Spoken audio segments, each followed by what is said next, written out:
Hi friends, எல்லோரும் எப்படி இருக்கீங்க? இன்றைக்கி vlog மார்னிங்லேருந்து எடுக்க ஸ்டார்ட் பண்ணியிருக்கிறேன். மணி 9:30க்கு மேலே ஆயிடுச்சு. இன்றைக்கி காலையிலே கம்ப்ளீட்டாக கிச்சன் வேலை, வீட்டு வேலைகள் எல்லாமே ஸ்கூலுக்கு கிளம்புறதுக்கு முன்னாடி முடிச்சிட்டேன். ஸ்கூலுக்கு கொண்டு போய் பசங்களை விட்டுட்டு வீட்டுக்கு வர்றதுக்கு, கோயிலுக்கெல்லாம் போயிட்டு வீட்டுக்கு வர்றதுக்கு 9:30 மணி போல் ஆயிடுச்சு. காஃபி குடிக்கணும் போல் இருந்தது. அதனால் அடுப்பில் பால் வச்சுருக்கிறேன். காலையில் கொஞ்சம் பொங்கிடுச்சு. அதனால தான் சுற்றிலும் அந்த ஏடை எல்லாமே பட்டு ஒரு மாதிரியா அசிங்கமாக இருக்குது பார்க்கவே. ஏடெல்லாம் காஞ்சி போச்சு. இதை காஃபி குடித்ததுக்கப்புறமா தான் ஃப்ரிட்ஜில் பால் வைக்கணும். இது பார்த்திங்கன்னா பாதாம் நேற்று நைட்டு ஊற வைக்க மறந்துட்டேன். அதனால் நைட்டு சாப்பிட்றதுக்காக ஊற வச்சுருக்கேன். இன்றைக்கி சமையல் பார்த்திங்கன்னா ஃப்ரைட் ரைஸ் தான் பண்ணியிருந்தேன். கொஞ்சமாக காரக்குழம்பு வச்சுருந்தேன். சிப்ஸு போட்டிருந்தேன். சிப்ஸ்லாம் காலி. எனக்கு மதியத்துக்கு கொஞ்சம் பழைய சாப்பாடு இருக்குது. இது ஃப்ரைட் ரைஸ் பண்ணது கொஞ்சம் சாதம் அதிகமாக போட்டுட்டேன். சாதம் மீதி இருக்குது, என்ன பண்ணுறதுன்னு தெரியல. அப்புறம் மிளகுத்தூள் இடிக்காமல் தான் வச்சுருந்தேன். காலையில் அவசரத்துக்கு இடிச்சிட்டேன். கொஞ்சம் பொடி இடிக்கிற வேலைலாம் இருக்குது. இருந்தாலும் ஒரு 2 நாளைக்கு எந்த வேலையுமே செய்ய போகிறதில்ல. ஏன்னு பார்த்திங்கன்னா ரொம்ப நாளைக்கு அப்புறம் எனக்கு ஒரு ஆரி ஒர்க் ஆர்டர் வந்திருக்குது. நம்ம பக்கத்து வீட்டில் இருக்கிறவங்க தான் ஆர்டர் கொடுத்துருக்குறாங்க. சிம்பிளான ஒர்க் இருந்தால் போதும்னு சொன்னாங்க. ஒரு 1000 ருபீஸில் இருந்தால் போதும்னாங்க. அதனால் காலையில் மேலே ஏறும்போதே கூப்பிட்டு ப்ளவுஸ் கொடுத்தாங்க. ஒரு வாரத்துக்கு முன்னாடி கேட்டிருந்தாங்க. ஆனால் இடையில கொடுக்கல. சரி ஒரு வேளை கேட்டுட்டு திருப்பி போடலை என்னமோன்னு நினச்சிட்டு இருந்தேன். அப்புறம் இப்போ தான் காலையில் கூப்பிட்டு கொடுத்தாங்க. ப்ளவுஸ்க்கு பார்த்திங்கன்னா அளவுலாம் குறிச்சிட்டு வந்துட்டாங்க. இதுவுமே அலையிறதுக்குள்ளே இதுக்கு மேலே நான் ஒரு லைன் போடணும். ரொம்ப சிம்பிளான ஒர்க்கு தான். கொஞ்சம் கம்மியான ரேட்டில் போட்டு கொடுத்தாங்க. பரவாயில்ல அப்படின்னு சொல்லிட்டு, கம்மியான ரேட்டு தானே போட்டு தரேன் அப்படின்னு சொல்லியிருக்கிறேன். பக்கத்து வீடாக வேறு இருக்கிறாங்க. கொஞ்சம் நல்லாவே போட்டு கொடுக்கலான்னு தான் இருக்கிறேன். ஆரி ஒர்க் போடுறதுனால எனக்கு கொஞ்சம் பேக் பெயின் வருதுங்கிறனால தான் நான் ரொம்ப யாருக்கும் சொல்லாமல் இருந்தேன். ஆரி ஒர்க் போட்டு தரேன்னு சொல்லிட்டு. நம்மளால் ஹெவியெல்லாம் உட்காந்து போட்டு தர முடியாது. அதனால தான் நான் யாருக்குமே ரொம்ப சொல்லாமல் இருந்தேன். ஏதாவது எப்போயாவது 1-2 ஆர்டர் வந்தால் போதும், நமக்கு தேவையானது போட்டுக்கிட்டால் போதும். நம்ம பொண்ணுக்கு கற்றுக் கொடுத்துக்கலாம். நம்ம பொண்ணுக்கும் தேவையானது போட்டு கொடுக்கலாமேங்கிறத மெயினாக அதுக்காக தான் நான் கற்றுக்கிட்டது. மெயினாக ஆர்டர்லாம் வாங்கி நிறையா போடணுங்கிற ஆசையில் நான் கற்றுக்கல. ஏன்னா என் உடம்பு ஒத்து வராதுன்னு எனக்கு தெரியும். ரொம்ப நாளைக்கு அப்புறம் பார்த்திங்கன்னா இந்த ஆரி ஒர்க்கு ஸ்டாண்ட் கையில் எடுக்கிறேன். அதுக்கு வாங்கின மெட்டீரியல்லாம் எப்படி இருக்குதுன்னு நம்ம தான் பார்க்கணும். அதுவும் ரொம்ப நாள் ஆகிடுச்சு வாங்கி. ரொம்ப வெயிட்டாக இருக்குது. சேர் போட்டு தான் எடுக்கலாம். ஆரி ஒர்க்கு மெட்டீரியல்லாம் இங்கே தான் வச்சுருக்கிறேன். 2 நாளைக்கு முன்னாடி தான் பார்த்திங்கன்னா இந்த ஷெல்ஃப் ஐயோ பிச்சுக்கிச்சே, பிச்சிக்கலாம், கயிறு தான் பிச்சிக்கிச்சு. 2 நாளைக்கு முன்னாடி தான் அந்த ஷெல்ஃப் க்ளீன் பண்ணியிருந்தேன். ரொம்ப நல்ல கொஞ்சம் கண்ணாபிடான்னு தான் இருந்தது. அடுக்கி வச்சுருந்தேன். மேல் ஷெல்ஃபை அடுக்கலாம் தான் நினச்சிட்டு இருந்தேன். அதுக்கு தகுந்த மாதிரி நம்மளுக்கு ஆரி ஒர்க் ஆர்டர் வந்துச்சு. அந்த திங்ஸ் எல்லாமே அங்கே தான் வச்சுருக்கேன். அதை எல்லாமே எடுத்து க்ளீன் பண்ணிவிட்டு ஒரு இடையே செட் பண்ணிவிட போகிறேன். இப்போவே என்னென்ன இருக்குது, என்னென்ன வாங்கணுங்கிறத பார்த்துட்டு எடுத்து அரேஞ்ச் பண்ணி வச்சிட போகிறேன். ரொம்ப நாளைக்கு அப்புறம் போட போகிறோங்கிறத நினைக்கும் போது ரொம்ப சந்தோஷமாக தான் இருக்குது. ஆனால் நல்லபடியாக போட்டும் கொடுக்கணும் அவங்களுக்கு. அந்த ஒரு பயமும் இருக்குது. இந்த 1 மந்த்துக்குள்ளே தான் நினைக்கிறோம். ஒரு சிஸ்டர் கூட கமெண்ட் பண்ணியிருந்தாங்க. இப்போல்லாம் நீங்கள் ஆரி ஒர்க் போடுறதே கிடையாது, ரொம்ப நாள் ஆகிடுச்சு, டச்சு விட்ட மாதிரி இருக்குது. நீங்கள் திருப்பி அதை போட்டு ஸ்டார்ட் பண்ணும்போது பழைய மாதிரி உங்களுக்கு போடுறதுக்கு வருமா, அந்த ஸ்பீடு எடுக்குமா, உங்களுக்கு ஞாபகம் இருக்கா எல்லாமே அப்படின்னு சொல்லி கேட்டு அந்த கமெண்ட்டை படிச்சதும் டக்குன்னு அந்த செகண்டே எனக்கு அந்த டவுட் இது வந்தது தான். இருந்தாலும் எனக்கு மறக்கலை சிஸ்டர். என்ன ஒன்று அந்த ஸ்பீடு எடுக்கிறதா எனக்கு கொஞ்சம் கஷ்டமாக ஆகுமே தவிர மற்றபடி ஸ்டிச்சஸ் அந்த எப்படி போகணுங்கிறதெல்லாம் கண்டிப்பாக எனக்கு ஞாபகம் இருக்குது, மறக்கலை. அப்புறம் நேத்தி கூட ஒரு சிஸ்டர் கமெண்ட் பண்ணியிருந்தாங்க, அக்கா நான் ஆரி கிளாஸ் சேர போகிறேன், ஈஸியாக இருக்குமா அப்படின்னு சொல்லி கேட்டிருந்தாங்க. இப்போ நீங்களாம் ஆரி ஒர்க்கு போடுறது இல்லையே, நான் வீடியோவில் பார்க்குறது இல்லைன்னு கேட்டிருந்தாங்க. போட்டால் தானே சிஸ்டர் நான் வீடியோவில் காமிக்க முடியும், போடுறது இல்லை தான். இப்போ தான் ஒரு ஆர்டர் வந்திருக்கு. நீங்கள் எல்லாம் கேட்ட ஒரு வாய் முகூர்த்தமும் என்னமோ தெரியல, ஒரு சிம்பிளான ஒரு ஆரி ஒர்க் ஆர்டர் வந்திருக்குது. போடணும். கண்டிப்பாக இது போடும்போது நான் ஷேர் பண்ணுறேன். பால் வர பொங்குது. நான் வீடியோ எடுத்துகிட்டு இதை விடுறேன். பார்த்திங்கன்னா இந்த ஏடெல்லாம் இப்போ முன்னாடியெல்லாம் சேர்த்து வைப்பேன். இப்போல்லாம் இது அப்படியே எடுத்து இதுமாரி தாங்க இந்த ஏடு ஃபுல்லாக பொங்கி மேலே ஃபுல்லாக ஒட்டிக்குதுங்களா, அது அப்படியே காஞ்சி போயிடுது. அது அப்படியே அப்புறம் விளக்கிறதுக்கு கஷ்டமாக தான் இருக்குது. அதனால் என்ன பண்ணுவேன், அந்த சூடோடு இருக்கும்போது எடுத்து சாப்பிட்றது. நல்லாயிருக்கும் அது சாப்பிட்றதுக்கு. பெண்கள் எல்லாருமே மெயினாக ஹவுஸ் ஒய்ஃப் வந்து பார்த்திங்கன்னா வீட்டில் இருந்தபடியே குடும்பத்தையும் வந்து பார்த்துக்கிட்டு வீட்டில் இருந்தபடியே சம்பாதிக்க வந்து முடியுங்க. அதுக்கு நிறைய கைத்தொழில்கள்லாம் இருக்குது. அதில் உங்களுக்கு எது இன்ட்ரெஸ்ட், உங்களுக்கு எது வரும், உங்களுக்கு எது பிடிக்குமோ அதை செலக்ட் பண்ணி நீங்கள் அது நீங்கள் வீட்டில் இருந்தபடியே வந்து பண்ணி அது மூலயமா நீங்கள் வந்து சம்பாதிக்க வந்து செய்யலாம். இப்போ சோஷியல் மீடியாவை வந்து நம்ம ஓப்பன் பண்ணி பார்த்தாலே வந்து தெரியுதுங்க, எவ்வளோ பேர் வந்து வீட்டில் இருந்தபடி வந்து நல்லா சம்பாதிக்கிறாங்க. அதெல்லாம் பார்க்கும்போது ஆசையாக தாங்க வந்து இருக்குது. வீட்டில் இருந்தபடி இந்த மசாலா பவுட்ரு, அதாவது மசாலா தூள் ஐட்டம், இந்த குழம்பு மிளகாய் தூள்லேருந்து கரம் மசாலா, இந்தமாரி மசாலா தூள் ஐட்டம், அதுக்கப்புறம் சத்து மாவு, ஏபிசி மால்ட்டு, நெய், ஆயில் வகைகள் எல்லாமே வீட்டில் இருந்தபடியே வந்து அவங்க ரெடி பண்ணுறாங்க. அதுக்கப்புறம் வந்து பார்த்திங்கன்னா இந்த ஜுவல்லரி மேக்கிங்கு, கிராஃப்ட் ஐட்டம்லாம் பண்ணி அது வந்து ஆன்லைனில் சேல்ஸ் பண்ணுறாங்க. அப்புறம் சாரீ பிஸ்னஸ்ஸு, நைட்டி, சுடிதார், இந்த இன்ஸ்கர்ட், இந்தமாரி பிஸ்னஸும் வீட்டில் இருந்தபடியே ஆன்லைனில் வந்து சேல்ஸ் பண்ணுறாங்க. அப்புறம் இந்த சோப்பு தயாரிக்கிறது, அதுக்கப்புறம் இந்த குளியல் பொடி, அரப்பு, சீயக்காய் பொடி, மெயினாக இந்த பாத்ரூம் டைல்ஸ் கிளீனிங் அந்தமாரி ஐட்டமில் வந்து வீட்டில் இருந்தபடியே வந்து அது தயாரித்து கொடுக்குறது, இந்தமாரி ஏகப்பட்டதை நம்ம சொல்லிகிட்டே போயிட்டுருக்கலாங்க. அதில் மெயினாக வந்து பார்த்திங்கன்னா எல்லாருக்கும் பெண்களுக்கு ரொம்ப வந்து விருப்பமானது இந்த டைலரிங்கும், அப்புறம் இந்த இப்போ ட்ரெண்டிங்கில் போயிட்டுருக்கிற இந்த ஆரி ஒர்க்லாம் வந்து பார்த்திங்கன்னா அதெல்லாம் ஒரு நல்ல ஒரு பிஸ்னஸ் தாங்க. அதெல்லாம் வந்து கற்று வச்சுட்டிங்கன்னா வீட்டில் இருந்தபடியே வந்து அசால்ட்டாக அதெல்லாம் வந்து சம்பாதிக்கலாம். இவ்வளோ சொல்கிறீங்களே, இதில் நீங்கள் ஏதாவது ஒன்று வந்து நீங்கள் பண்ணலாமே, நல்லா வீட்டில் இருந்தபடியே சம்பாதிக்கலாமே, ஏன் செய்யலன்ட்டு உங்களுக்கு மைண்ட் வைஸ் வந்து எனக்கு வந்து கேட்குது. எனக்கும் வந்து தோணுது தாங்க, நாமளும் ஏன் இதுலேருந்து ஏதாவது ஒன்று நம்ம செலக்ட் பண்ணி நம்ம அதில் வந்து பிஸ்னஸ் பண்ணக்கூடாதுன்னு எனக்கும் நிறைய தடவை வந்து தோணும் தான். இருந்தாலும் எங்களுடைய சுச்சுவேஷன் இப்போதைக்கு அந்தமாரி வந்து ஸ்டெப் எடுக்கிறதுக்கெலாம் வந்து கண்டிப்பாக வந்து முடியல.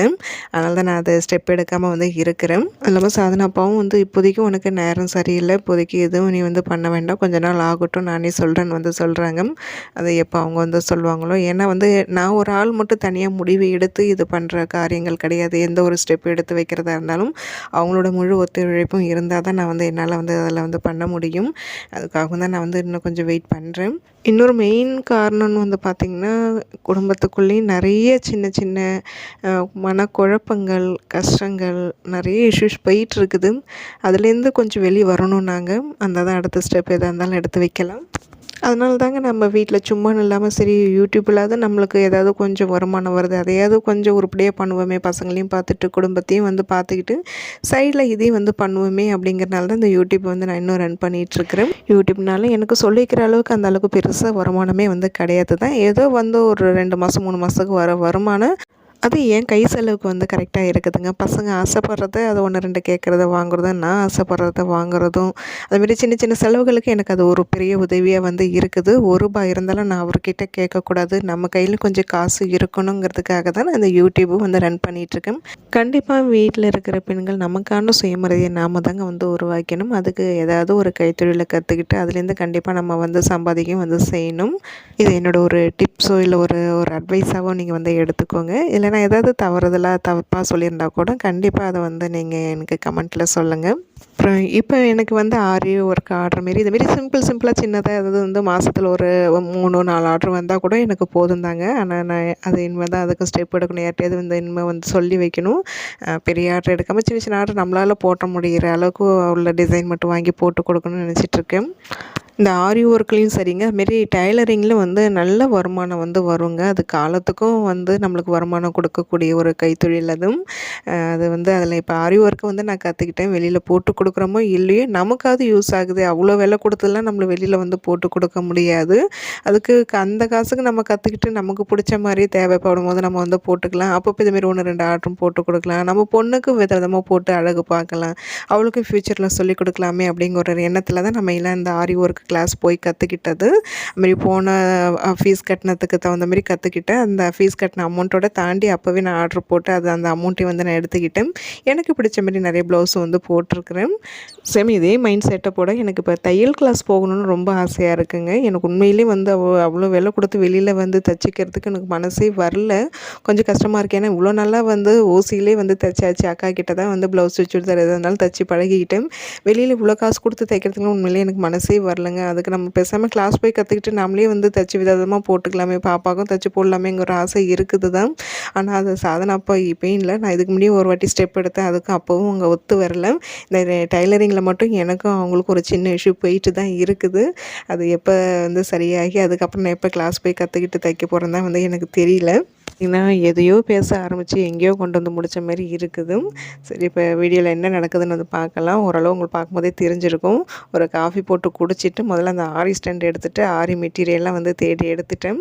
எல்லாமே நல்லா தாங்க இருக்குது. முன்னாடி வாங்கினது எல்லாமே பாரிஸ் போய் வாங்கினது எல்லாமே மெட்டீரியல் எல்லாமே சூப்பராக தான் இருக்குது. எதுவுமே வந்து கருத்து போக்கில் நல்லாயிருக்கு. இப்போ ப்ளவுஸுக்கு தேவையானது எல்லாமே வந்து இருக்குது. அது இன்னொரு பிங்க் கலர் ப்ளவுஸ் வந்து பார்த்திங்கன்னா அது என்னுடைய ப்ளவுஸ். அது ஆரி கிளாஸ் முடிஞ்ச உடனே சரி வீட்டில் போடலாமே சும்மா தானே இருக்க போகிறோமே அப்போ மார்க் பண்ணி எடுத்துகிட்டு வந்ததுங்க. வீட்டுக்கு கிளாஸ் முடிஞ்சு வந்ததோடு சரி எப்போ தூக்கி மேலே மூட்டை காட்டணுன்னோ அதுக்கப்புறம் இப்போ தான் வந்து எடுக்கிறேன். அந்த ப்ளவுஸ் போடாமலே அப்படியே தான் வந்து இருக்குது. மறந்தும் போயிடுச்சு அந்த ப்ளவுஸு மார்க் போட்டதே. இனிமேல் தான் அதையும் வந்து கையோடு வந்து இந்த ப்ளவுஸ் முடிச்சதுக்கப்புறமா ஒரு வாரம் ரெஸ்ட் எடுத்துகிட்டு அதுக்கப்புறமா என்னோடய ப்ளவுஸ் வந்து போட ஸ்டார்ட் பண்ணலான்னு இருக்கேன்.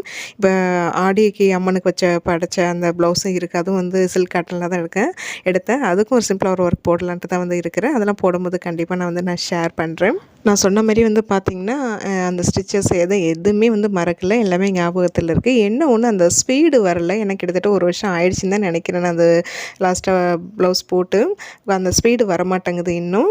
தொடர்ந்து இன்னும் 2 ப்ளவுஸ் போட ஸ்டார்ட் பண்ணிட்டேன்னா அந்த ஸ்பீடு வந்துடும்னு நினைக்கிறேன். ரொம்ப சிம்பிளான ஒரு டிசைன் தாங்க. இது 2 நாளில் வந்து கேட்டிருந்தாங்க. நான் இது கரெக்டாக வந்து ஒரு 1.5 நாள்லேயே வந்து போட்டு முடிச்சிட்டேன். உட்காந்து வேலையும் பார்த்துட்டு மற்ற பசங்களையும் பார்த்துட்டு இது போட்டதுனால தான் எனக்கு 1.5 நாள் ஆகிடுச்சு. இல்லை கண்டினியூஸாக உட்காந்து போட்டோம்னா ஒரு நாளுக்குள்ளே வந்து இது வந்து டிசைன் போட்டு முடிச்சிடலாம். இது வந்து பார்த்திங்கன்னா டிசைன்லாம் போட்டு முடிச்சுட்டு கடைசி அது ஃபோட்டோலாம் எடுத்து உங்களுக்கு ஷேர் பண்ணணும்னு நினச்சேன். அவசரத்தில் ஏதோ ஒரு ஞாபகத்தில் உண்மையில் எல்லாத்தையும் வீடியோ எடுத்தேன். அதை வீடியோ எடுக்க மறந்துட்டேன். அது அப்புறம் கடைசியாக ஃபைனல் எப்படி இருக்குன்னுட்டு நான் வீடியோ எடுக்க மறந்துட்டேன்.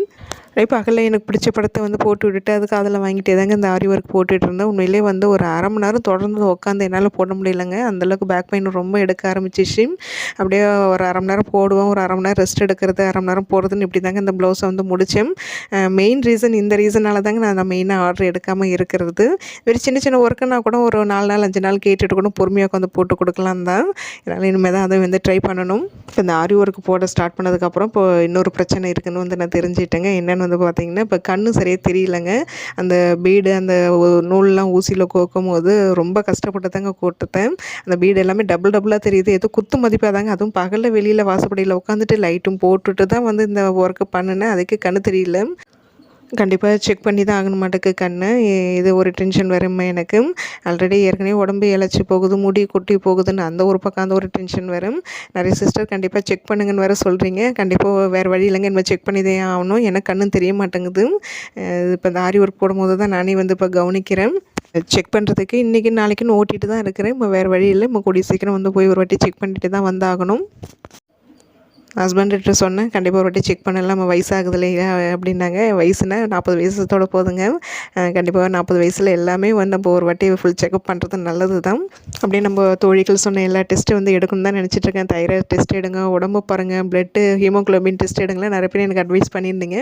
டோட்டலாக எல்லாமே ஒரு டெஸ்ட் பண்ணிடுறேங்க. இது இன்னொரு நாள் எடுத்த வீடியோ. அதாவது ஒரு 1.5 நாள் இதை நான் போட்டு முடிச்சிட்டேன். ஏன்னா அவங்க உடனே கேட்டதுனால. ரொம்ப நாள் கழிச்சு வந்து இது ஒர்க் போடுறதுனால அந்தளவுக்கு ஃபாஸ்ட்டு வரல எனக்கு. இல்லாட்டினா கூட ஒரே நாளில் வந்து முடிச்சிடலாம். அதாவது ஒரு இதுக்கு தொடர்ந்து உட்காந்து போட்டோன்னா ஒரு 6 மணி நேரம் போதும் இந்த ஒர்க் போடுறதுக்கு பண்ணியிருக்கலாம். என்னால் அது பண்ண முடியல. ஏன்னா இதை மட்டுமே நம்ம வந்து பார்த்துட்டு உட்காந்துருக்க முடியாது. குடும்பத்தை பார்க்கணும், பசங்களை பார்க்கணும், ஸ்கூல் பிக்கப் ட்ராப், டியூஷனு, வீட்டு வேலைன்னு ஏகப்பட்டது இருக்குது. அதெல்லாம் பார்த்துக்கிட்டே தான் இந்த வேலையை வந்து பண்ணேன். பார்த்ததுக்கு யூடியூப்புக்கு இது வீடியோவும் எடுத்துக்கிட்டு தான் இருந்தேன். இன்றைக்கி பார்த்திங்கன்னா ரொம்ப ஒரு சிம்பிளான ஒரு விலாக் தான் நான் ஷேர் பண்ணியிருக்கிறேன். இதில் நான் சொல்லியிருக்கிற 1-2 டிப்ஸ் உங்களுக்கு யூஸ்ஃபுல்லாக வந்து இருக்கும்னு தான் நினைக்கிறேன். இதில் ஏதாவது வந்து நான் தப்பாக சொல்லியிருந்தால் கூட எனக்கு அதை நீங்கள் ஒரு டிப்ஸாக ஒரு சஜஷனாக வந்து சொல்லுங்கள். நானும் மாற்றிக்கிறேன், முடிஞ்சளவுக்கு ட்ரை பண்ணுறேன்.